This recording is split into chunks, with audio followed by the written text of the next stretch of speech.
Hello there, good afternoon and welcome to the Weather Studio Live. It's 1 p.m, it's a Tuesday and we are live. I'm Clare and Aidan. And I'm Aidan McGivern. We're broadcasting live from the Met Office HQ in Exeter, talking about wintry stuff this week, essentially.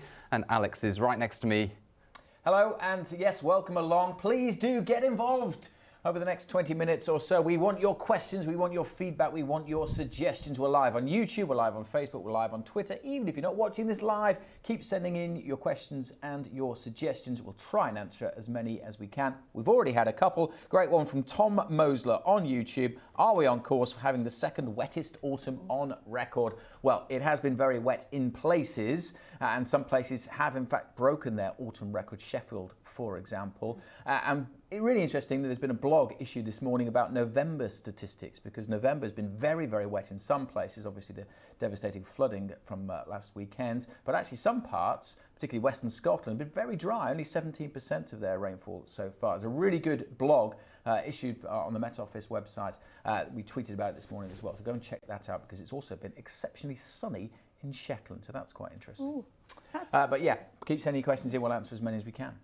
So we are talking about the winter weather. Are you ready for the winter season? What hazards and what extreme weather can we expect most years? So we'll be talking about that with Chief Meteorologist Will Lang. That's coming up in a moment. And obviously the weather into the weekend, Aidan, because we've had so many extremes just this week, haven't we?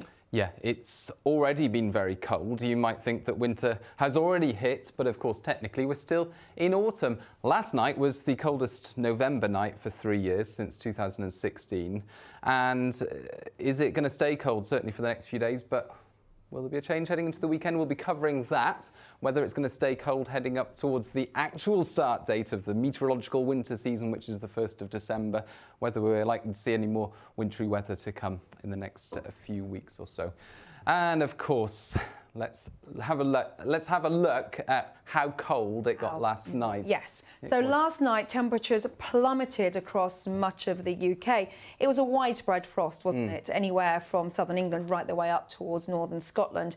And the lowest temperature was that, I would say it's a cold spot. I don't know whether people in Braemar like to call themselves a cold spot, but I've been up there recording some weather. And, you know, whenever the temperature dips below about -10, it's normally Braemar is one of the places where, you know, they pick up the lowest temperature. Yeah. And they've got some records. Why is it a cold spot?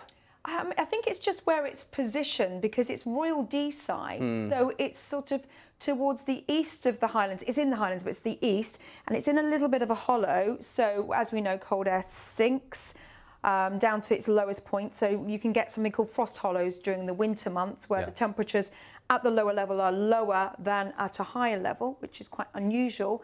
And Braemar seems to be one of those spots. There's some elsewhere across the UK. Rickmansworth in Hertfordshire is a frost hollow, and also Benson in Oxfordshire. Santon Downham, Norfolk-Suffolk border, that often gets the lowest temperatures in the winter and also the highest temperatures in the summer, and that's more to do with their soil type that retains or loses heat. But yeah, Braemar last night, -9.9. -9.9. So we have had a lower temperature this year. That's the lowest temperature this season for quite a couple of years now. But we've had a lower temperature this year, both of you chaps. When was that? Cast your mind back to, well, before the spring. I'm going to say early February, because there was, I think it's early February, late January, early February, it got really cold, didn't it? Okay. And what was the temperature? -13.1. I'm going to, can I before I reckon it was the 1st of February. Yes. Because the 31st of January had snow in a lot of places in the UK. 1st of February, then obviously you'd have a cold night after that snowfall. So I'm guessing 1st of February, I'm going with -13.4. Okay, so yeah, radiative cooling, the air really sort of radiates into the upper atmosphere, just to add a little bit more geekiness to these two chaps. It was actually -15.4 in Braemar. Oh, it was Braemar as well? Yes, it was. So that was the lowest temperature we have recorded this year so far, and that was in February. Well done, you two. If you like cold weather, you know where to head. A lot of people watching this like cold weather. Let's talk about now the November record. Who holds the November record? Oh. Wow. Tricky. You can try this at home. You have to go first. I reckon -20. Right. Let's go with Braemar. Higher or lower? I'll say lower, minus 22. Yeah. Loch Glascarnoch. No, it is Braemar, but you got the temperature almost right. It was minus 23.3 in 1919. My goodness, Really Braemar's cold. been cold for almost a century. A century. Although it does have some nice warm weather in the summer with the Fern effect occasionally. Okay, lowest temperature ever recorded. How many more questions? Now this is almost, we're almost there, but this is really interesting. Are you keeping score? No, there's no scores for this. We're all playing as a team. The lowest temperature ever recorded in the UK, and which month? Lowest temperature in the UK? Yeah, and which month? I'm going to say it's been recorded in 3 different places. Or, no, it's been recorded in 2 different places on the same date, and then another place that was one of the same places of the previous date, but on another date. It's February. And it's one date was January and one date was February, because it's been recorded a couple of times.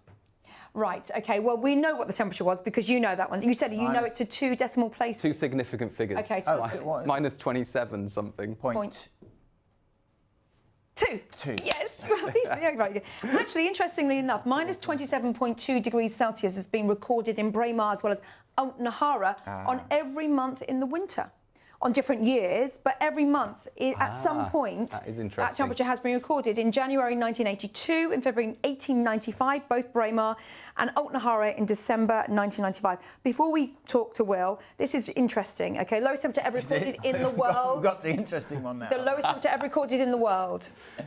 Minus 61.7. Minus in the North Pole. No. North Pole? Minus 89 point Siberia. something in Vostok in Antarctica. Yeah, that's right. It was minus 89.9 in Vostok in 1983. However, since then, in August 2010, there was a temperature measured of minus 93.2 in Vostok, but that was from satellite data. So whether that is a record or not, well, it's open to debate, ladies and gentlemen. Anyway, Not official. That's a precursor. That was the interesting bit. Yeah, that was the interesting bit. That's a precursor into our next item, which is, are you weather ready? Are you prepared for winter? I don't feel I am, actually. And I think now you're going to confirm this. Please come in, Will Lang. Now, Will Lang, you've previously seen on this show as chief meteorologist, but you've got a different hat on now. You're in this sort of the echelons of organisation.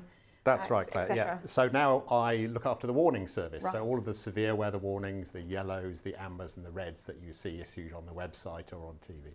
Mm-hmm. Okay, that's interesting. And obviously you're very busy at this time of year. Tell us about the campaign.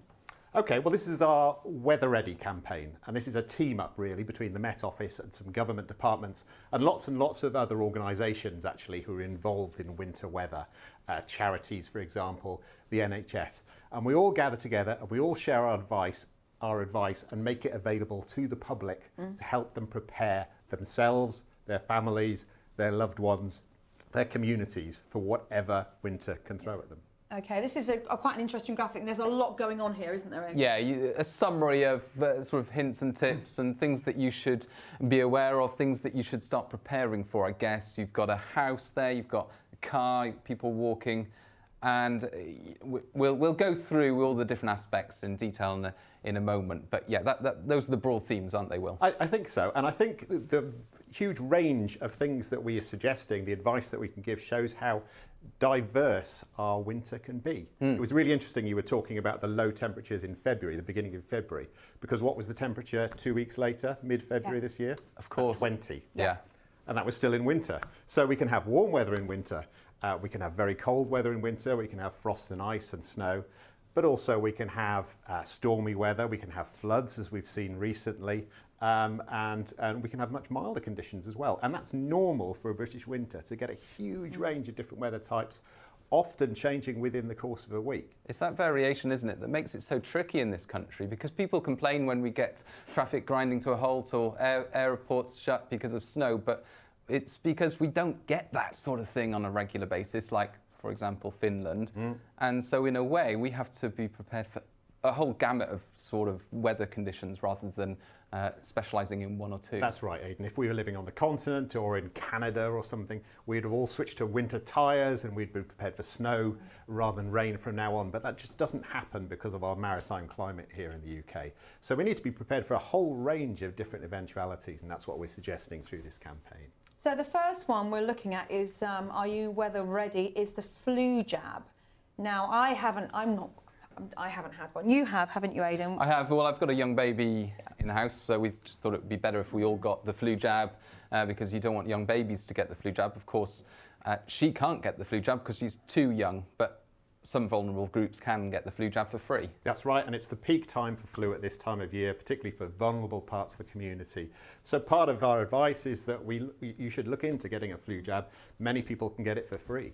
Yeah. Right. And otherwise, it's not a huge amount of money to pay for one if you need to get protected, to protect yourself or protect those around you. Heating, one of the big things. Causes a lot of debate actually about what temperature you should keep your house at. Well, some people like slightly cooler houses. Some people like, my parents, for example, incredibly hot houses all the time. But I guess there is a middle ground, which is a sensible level of which to warm your house during the course of the winter to make sure that you don't get ill or too cold. And yeah, at least 18 degrees is what we're recommending. And it is tricky, like you're mentioning, the huge variation in the weather in this country.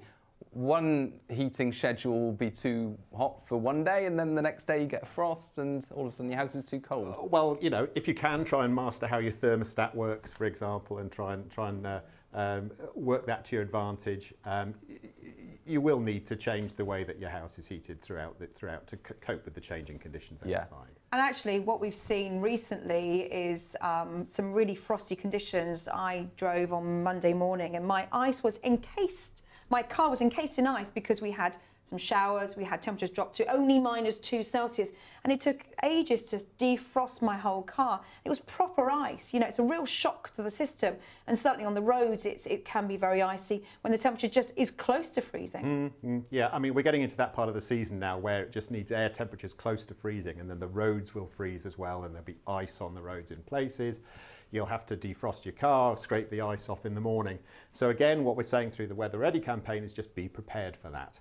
Make sure you have a winter kit of screen wash, make sure your tyres are in good shape for the winter. Make sure that you have a kit in the car in case you break down in cold weather, a blanket, for example. And also, if you're just stuck in gridlock traffic because there has been an accident, that can, I mean, you know, that can last for hours, and you may have to turn off your engine. You don't want to get cold, do you? Yeah, and it's worthwhile just being prepared now. 5 minutes preparation, chuck some stuff into the boot of your car, and you're sorted for the rest of the winter. Now, this is an interesting one. We were talking about this earlier because obviously every year when we get storms that track in from the Atlantic, some of them named, there are power outages, aren't they? That's one of the things that suffers when we see strong winds and outbreaks of rain. And this is the helpline number for power cuts, 105. Did anyone else know that? I didn't know that before now. Yeah, I didn't know that So you either. call that number. I was going to try and call it, but yeah, that's one of the biggest impacts of strong winds, knocking down power lines. yes, and actually it's something where, you know, you don't want to be sitting all night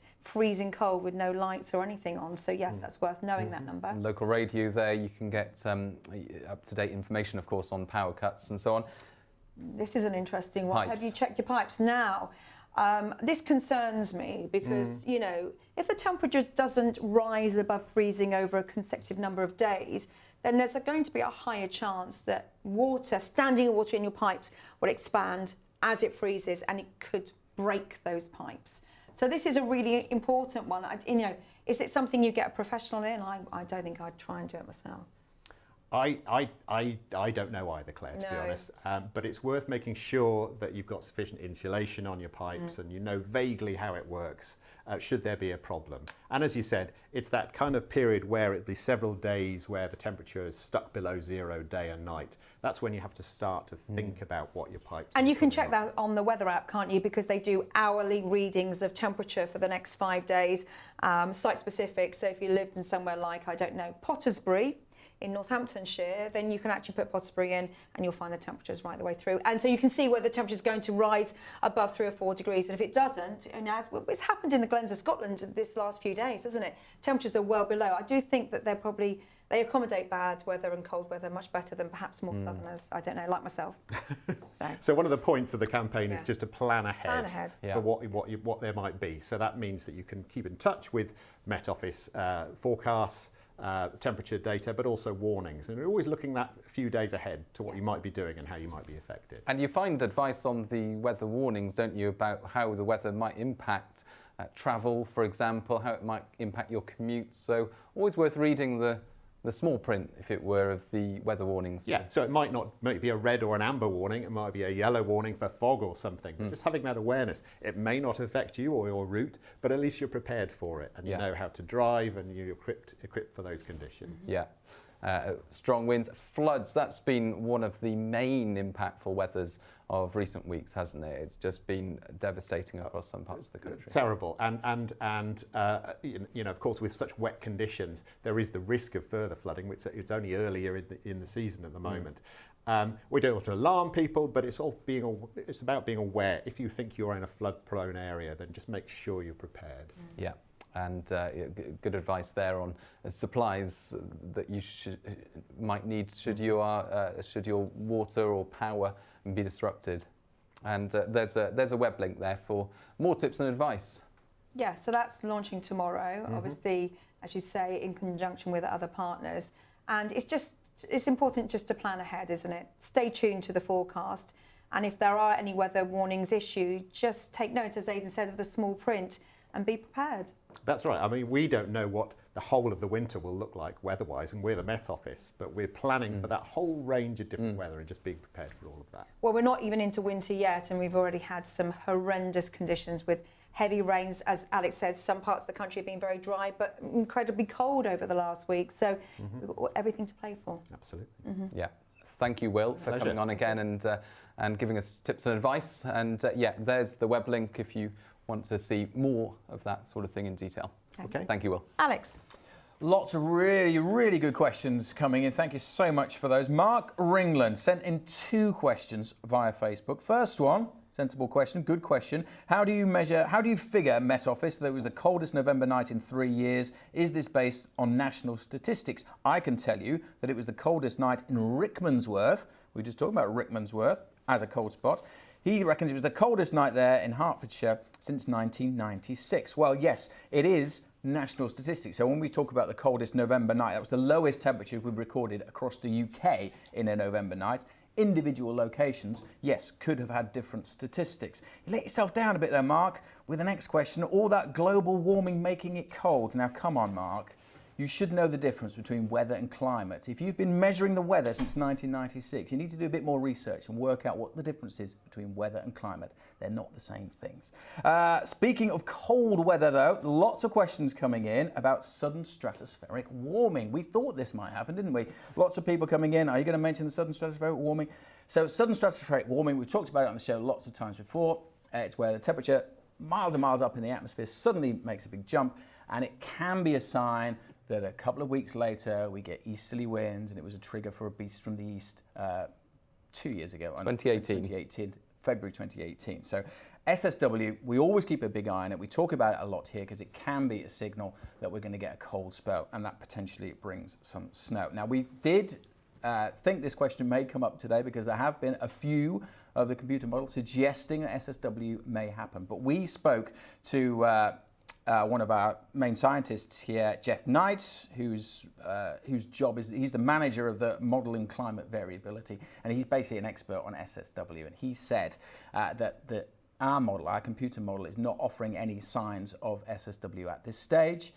And what we've seen so far is one computer model in the US just offering a few signs. So just 3 runs of the ensemble. So it's only a small proportion suggesting that it might happen. But at the moment, our model isn't really going for it, and so we're not really that concerned about it at this stage. But obviously, we will be keeping a very close eye on it. That's what we do here. That's what we have a team of scientists to do at this time of year. It's obviously a hot topic. So make sure you keep up to date with the very latest from the Met Office for the very latest science on SSWs. A couple of people interested, Rum F in particular, happy that Claire's back and offering to defrost your car for you, Claire, in the morning. So that's a very kind offer. And was that offer for my car as well? Didn't specify your car as well, no. Actually. Malcolm Jacobus on Facebook, is Alex on the toilet? No, it's just the way this stool is, and I've got quite slippery trousers on, so I'm just kind of hunched on it. That's why it's not the toilet. But thank you very much for your concern. Not for you. Yeah, do keep your questions coming in. We will have more on those coming through. But yes, lots of really great questions. Oh, quick one while I'm still here. What is the weather like in Australia for Kate Garraway?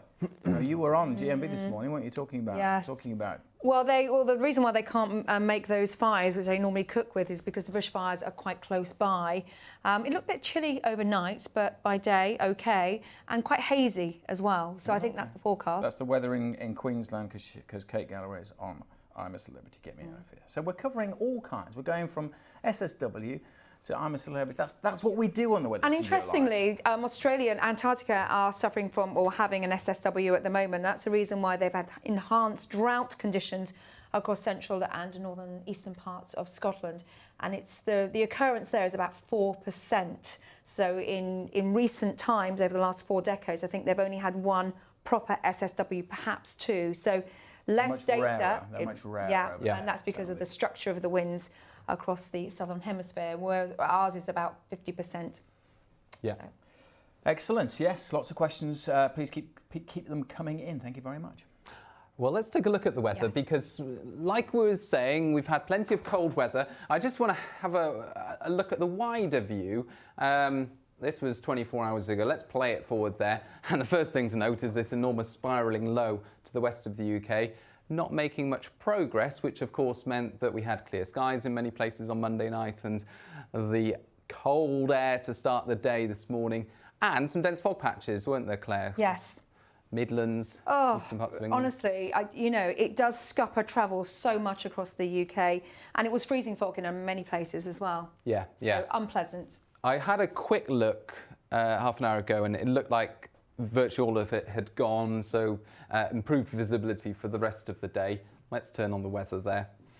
And yeah, that's how it's looking basically as we close out the afternoon. And you'll see that actually, if you like crisp autumn sunshine, a cold but bright kind of day, eastern Scotland, central and eastern England, lovely day out there now that the fog has mainly lifted. Western areas, and really this is a weather front that's moved in and it's going to become stuck across western parts of the country. So as we end Tuesday, outbreaks of rain, western Scotland, western parts of Wales and Cornwall. But what I want to do is focus in on Northern Ireland here, because following rain through the daytime, let's just zoom in, you can see this stuff forming. The rain has just ebbed away for a time into Tuesday evening, some dense fog patches. Yes, that's going to be a problem tonight, isn't it? Although, is it going to be all night?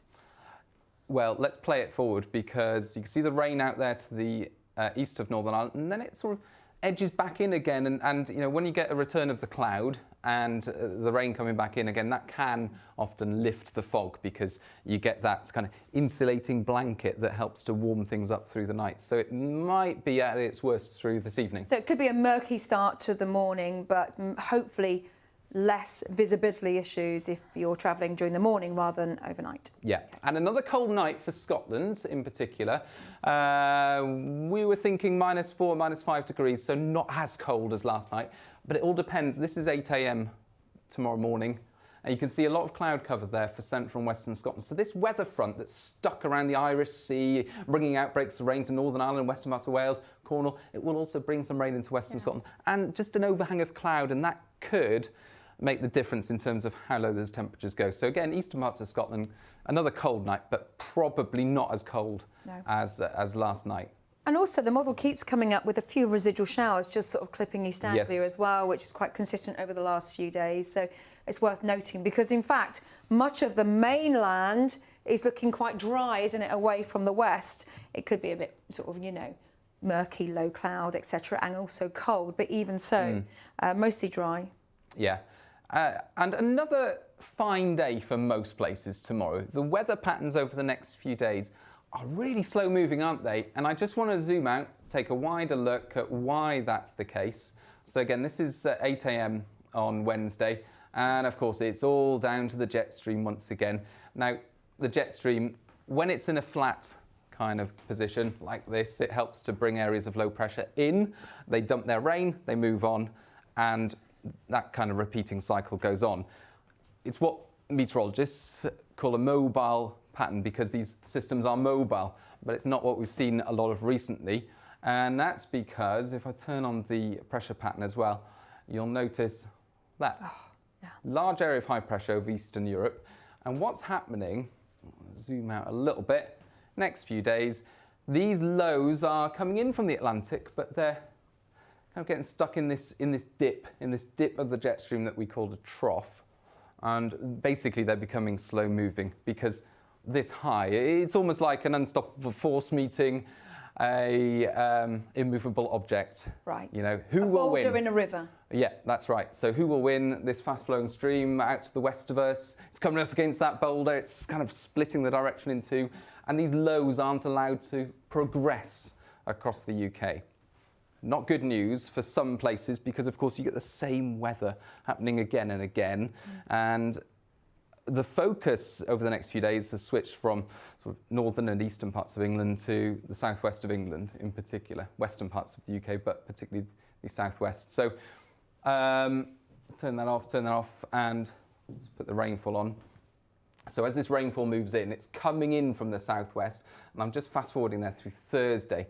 Thursday, it's likely to get wetter and wetter, southwest England in particular. Some rain during the morning and then increasingly heavy showers for Devon, Cornwall and so on. It's more coherent, isn't it? It's more persistent as well. So Yeah. I mean, we could get 20, 30 mils, do you think, over 24 hours in some places? Yeah, it'll be highly Overall, variable yeah. because, you know, some of these showers will become aligned with the winds and they'll happen one after the other. Hail and thunder, you wouldn't rule that out because it's quite low pressure by this stage is quite close to the southwest. There it is, and these bands of showers will spiral around and stick in the same sort of places. Dartmoor potentially looking particularly wet. And of course, the ground in these western parts and southwestern parts of the country is fairly saturated. It's been wetter than average. And actually, interestingly, what Alex was saying earlier about the parts of the country which have been significantly dry and even brighter, the prevailing wind direction across Scotland means it will be, again, the east seeing those showery bursts of rain. And in shelter, hopping over the Highlands, it's the western side, it's seeing a little bit of rain today, not going to see much at all. Yeah. So it's been a repeating pattern. It continues, but with subtle changes. Yeah. So at the start of this week, we've been talking a lot about frost and fog because we've had light winds, we've had clear skies. But increasingly over the next few days, the winds will pick up. That, of course, means that we won't see those low temperatures at night. We'll have a bit more cloud. And we won't have the fog so much. Right, yeah. But because of the wind, technically temperatures will rise, but it won't feel like it because, of course, in that wind, it will still feel That cold. east coast is going to feel cold, isn't it? You know, you wouldn't. Well, Aberdeen's going to be a bit of a parky place come the end of the week. And of course, this is Friday afternoon here. We've got areas of rain continuing to affect southwest England, but also areas of rain coming back into northeastern parts of the country, like so, and like Clare was saying, western Scotland, Northern Ireland potentially seeing some of the brighter and drier weather. So just another blocking pattern, isn't it? It's not, nothing's going very far, very fast. And, you know, when we're in the firing line for lows, it means we get rain. Yeah. Whereas, you know, the winter's gone by, particularly beast from the east, it was a blocking pattern, more particularly across Scandinavia, which gave us an easterly, where the weather was very static, the temperatures fell day in, day out, and then all it took was a little bit of a low coming up, hitting that cold air, turning to snow. This is a very different setup, but again, the weather is quite static. Yeah, and you can see by the end of the week, that low pressure that's sort of got caught up in this trough of the jet stream, in this little dip here, it's continuing to bring weather fronts, outbreaks of rain to southern and southwestern parts of the country. Now, by Saturday, it is making some progress. That high, let's just, in fast forward, move it along. The high you can see is losing isobars from its middle. That means it's sort of becoming less high, less blocky. And by the end of the weekend, the jet stream, this is a significant change now, it's a bit flatter by this stage. So there's less peaks and troughs, basically. Yeah, and there's more potential for these lows to come along and move on. The jet stream becoming a bit more of a conveyor belt, these low pressure systems, by the end of the weekend. But through the weekend, it looks like we'll continue to see slow moving areas of rain, some places particularly wet, some places avoiding largely the wet weather, western Scotland. I know there's a lot of site-specific forecasts that are coming through here, any snow, etc. Alex, what have you got? Yeah, loads of really good questions. Let's deal with the rainfall first of all, but very serious issues in Yorkshire over recent weeks and northern parts of the Midlands. Aidan Fryer on YouTube asked this a while ago, actually, so before you just did the detail there, will there be any more rain for Yorkshire? We don't need any more flooding, please. Well, it is good news for pretty much the rest of this week. Eastern areas, certainly much of Yorkshire and the Midlands, not going to see much rain for the next 2 or 3 days. The possibility of that weak front coming in, bringing a bit of rain through Friday, but it doesn't look as if it's going to be especially heavy, thankfully. So it does look a bit drier there. And as Aidan's just talked about, chances are next week the pattern's going to be more westerly, which means weather systems are more frequent. But again, it'll be western areas that see the heaviest rain. And so perhaps some good news there for parts of Yorkshire and the North Midlands, although it does then, because we've been so wet in November, bring the potential for flooding to be further west. Still lots of questions coming in about SSWs and stratospheric warming. One really good question, do we have to have SSW for it to be cold? And the answer to that is no, you can get cold spells. Just SSW tends to weaken the jet stream, so you're more likely to get easterly winds. But there's been examples when we've had an SSW and we've not had a cold spell, but equally there's been plenty of cold spells throughout winters and snowy spells that have nothing to do with SSW. So you don't have to have one. They're not completely linked like that. You can have one without the other. Can you really have microclimates? Laura Mochen on Facebook. Yes, you can. You really can have microclimates. The hills, mountains, the oceans play a massive part in the weather locally. So yes, you do get microclimates. It was Chris Proto on Facebook who asked that question about SSW for cold weather. And this is a really good question from Chris A on YouTube. What's the coldest weather you've personally ever experienced? For me, I think it was in Finland. We went to Finland in March and it was about -17. But of course the wind, like we talked about, the wind does make a big difference. So when it's still and calm, it doesn't actually necessarily feel that cold. But it was -17. That was the coldest. What about you guys? You've probably been some cold Yukon, -39. Whoa. My eyebrows actually froze, as did my hair, and you get frostbite after about 40 minutes. Did you see diamond dust? Yes, we did. Yeah, we did experiments like that, actually. Yeah, and we made a quinsy, which is like an igloo, but it's a sort of a Native American First Nations structure. It was good for a documentary for CBBC. So that was, but it was so cold. It was just so cold. Painful, isn't it? Painful. It was -31 for me when we went to Lapland, and standing outside trying to look at the Northern Lights. It was the best night for it because it's completely clear. But of course, with that temperature, it's just painful no matter what you're wearing. It's the extremities, isn't it? Yeah. It really is. I had to do a piece to camera in a pool of warm water, showing how people experience and survive the really bitter winters there. And so, but you're outside first of all in a swimsuit at -39, and you jump into this cold pool of water, which is actually lovely. Your hair starts freezing on end, but your body is really warm. And so that's why, you know, places such as Iceland and people who live across some parts of Canada can survive the winter, and they have done for hundreds of years because of these geothermal pools of water keep things warm. Yeah. Lots of people asking about snow. Snow. People wanting snow, desperate for snow. Is it going to snow? As we've just seen, no real sign of any significant widespread heavy snow. We've already seen a little bit these past couple of weeks in certain places, but there's no real sign of it. And with that change to more westerly jet stream picking up the signs of that next week, it looks even less likely as well. There's no point just keeping asking us for snow. We don't control it, sadly. We can't make it snow anywhere. We can just forecast it. And a couple of people asking about the 10-day trend. Tomorrow, it'll be me tomorrow, so we'll have more on that and the more likelihood of those westerly winds. So keep your eyes open for the 10-day trend. Tomorrow, that'll be on Facebook and YouTube. I've drawn a sort of sneak preview of the 10-day trend. Oh, right, okay. So I was just looking at the most likely weather patterns for next week, and that's the most likely at the moment, which is a fairly deep low to the west of the UK. And of course, that means quite different weather to what we've got at the moment. Milder, windier, rainier, particularly for southwestern parts of the country. Who's doing the 10-day trend tomorrow? Me.